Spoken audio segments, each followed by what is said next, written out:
Hey everyone, welcome back. Hope you're having a fantastic day so far. So in today's video, we actually have some really good news because in a unanimous rare vote by the Senate, they passed a bill that would put back on average $1,800 back in the pockets of an average American. For some, even more than that, $5,000 plus. In today's video, we are going to be breaking down everything that you need to know. But before we go ahead and dive into it for today, if you would like to receive up to $200 in free stock or $200 in free cash, in a pinned comment below, I will be leaving a link to Robinhood. All you have to do is once you click on that link is just sign up for a free account and then simply link your bank account. You do not even have to make an opening deposit. At that point in time, Robinhood will be sending you one free stock worth all the way up to $200. And if you'd rather just have the cash, all you have to do is once you receive the free stock is just sell it for what it's worth and then transfer the cash value right back to your bank account.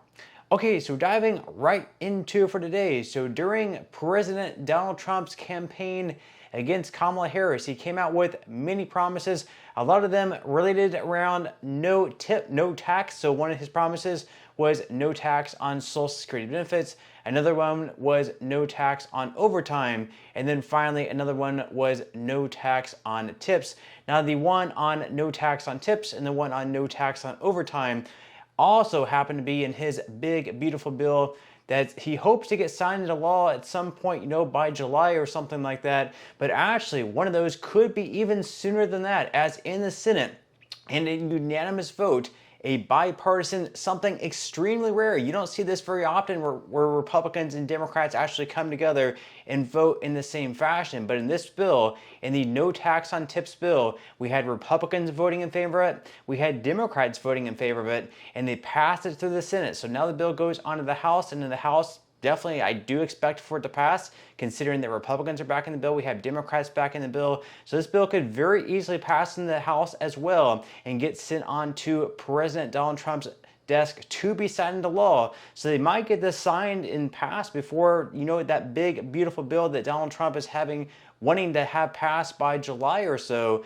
which means that for the average American, it could mean $1,800 on average savings on taxes from not having to report money on tips. We're going to be breaking down everything that you need to know, though, and what I like about this bill, what I dislike about this bill, and some of the fraud that could actually possibly happen from this bill. So diving right into it for today, this article here from NBC News, they said that in a surprise move, the Republican-led Senate quickly passed the No Tax on Tips Act on Tuesday, giving its official stamp of approval to an idea that gained traction since President Donald Trump campaigned on it last year.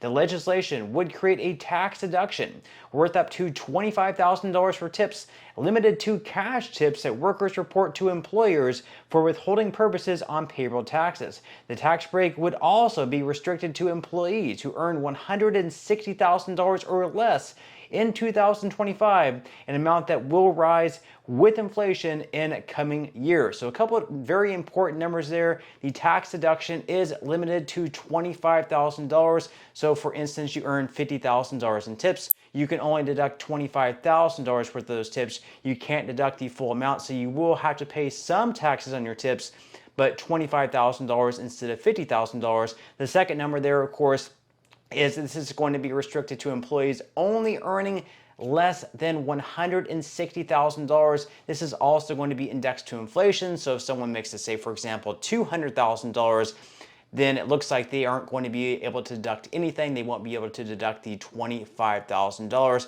So obviously, as you get closer to $160,000, that really lowers the incentive to make even more, because at that point you will have to pay taxes on your tips.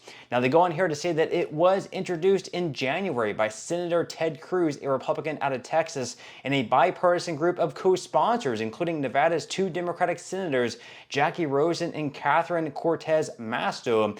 Rosen brought the bill up in the Senate for a unanimous consent request on Tuesday, which means that any senator can block it. The process is typically used for more mundane matters, and bills are routinely called up and thwarted by objections. deductions. Consequential tax bills usually follow a more complex process, but none of the 99 other senators objected to Rosen's proposition, which led to the legislation's passing. So obviously very shocking there. Oftentimes, like they've mentioned here, when a bill is brought up in this fashion, there's objections, it gets knocked down, and it never ends up passing. But in this case, Republicans called their bluff, they voted in favor of it.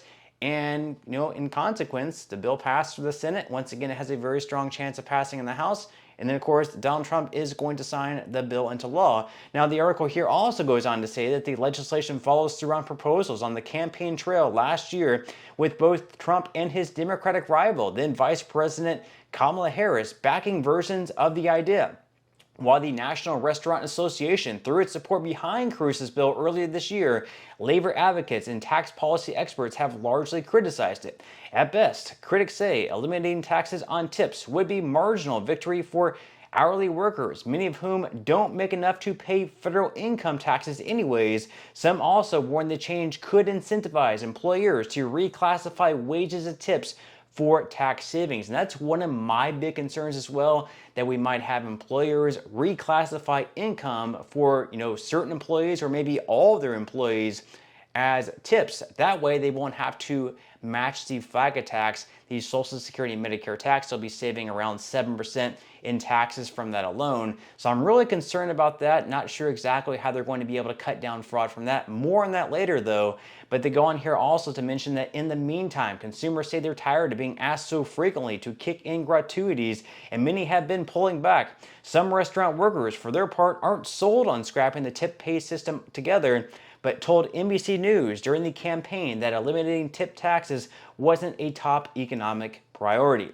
Now, the bill senators passed on Wednesday now goes to the House, where Republicans have been seeking to include a version of the proposal in their sweeping party line package of Trump's agenda, but the broad Democratic support for the idea gives GOP leaders options, including the possibility of passing it separately and removing it from the broader legislation to lower the cost or spending the money elsewhere. So obviously they have a couple different ideas there. They can either just not vote for it in the House and then just have it included as it is in their big, beautiful bill, passing it that way, or they can just take it out of Trump's big, beautiful bill and then pass it separately in this agenda, just because Republicans are going to have enough vote in the House with Republicans backing this bill, Democrats backing this bill. So this is something that's absolutely going to happen. It's really great news for people, who work a lot of money on their tips, people who are servers, bartenders, people who cut hair, just anyone who's in the industry where they earn a lot of their income from tips. It's going to be a lot of savings for them.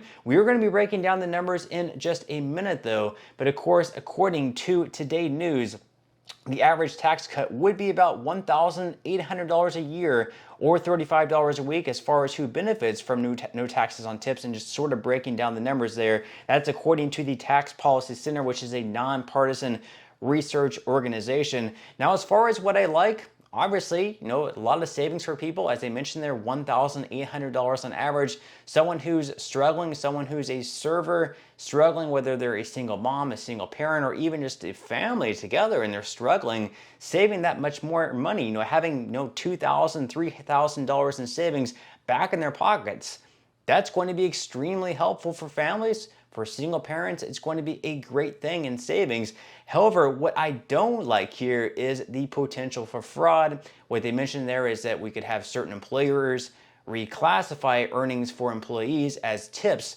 That way they don't have to pay taxes like the half of the FICA tax. So anytime you receive a paycheck, if you're an employee, you have different taxes taken out. You have your federal tax, you have your state tax, and you have your FICA tax. So with your FICA tax, you have 6.2% that you pay into Social Security, and then your employer also matches that. They pay 6.2% in Social Security, and then you also pay 1.45% in Medicare, and then your employer also matches the 1.45% in Medicare. So we could have employers have a great incentive to reclassify your earnings as tips. Also, we could have a lot of fraud taking place for people who are, self-employed. Let's say a barber, for instance, you go in to get a haircut, costs $25. You give them $25, and the barber could pretty much just be like, oh, okay, for the haircut, it was actually $1, and then I'm getting a $24 tip. So they're reporting $24 in tips and only $1 in wages. That's absolutely fraud right there. So it's not exactly fair for people who aren't receiving tips, having to pay more taxes than people who are receiving tips.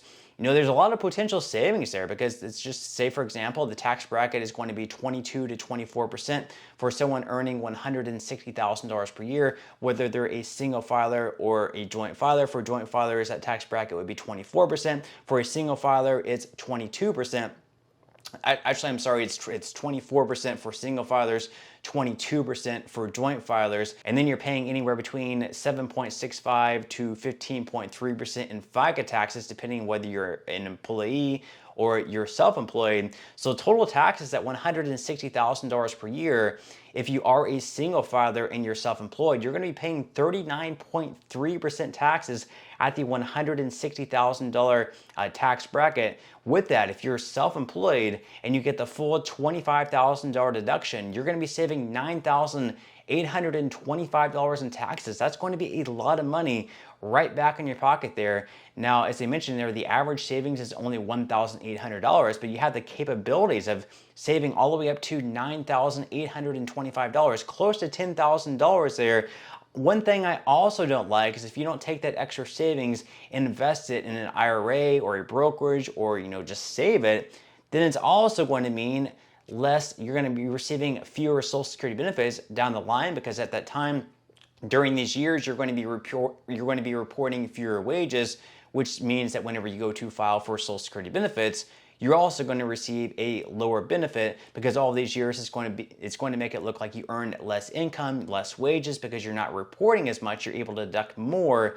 Whereas if you're not able to deduct that money, you're going to be getting a higher Social Security benefit. So if you're not using all these extra savings to invest and have like a separate retirement account in addition to Social Security, it could put people in a lot of trouble whenever they go to retire, if they're completely reliant on Social Security benefits and they're receiving a lower benefit than what they would have if they weren't deducting the extra $25,000. But with that said, leave your thoughts and comments below. What do you think about this bill? And it pretty much passing at this point. No tax on tips. Do you like it? Do you dislike it? Leave your thoughts and comments below. But that's all we have for today's video, and I will see you in the next one.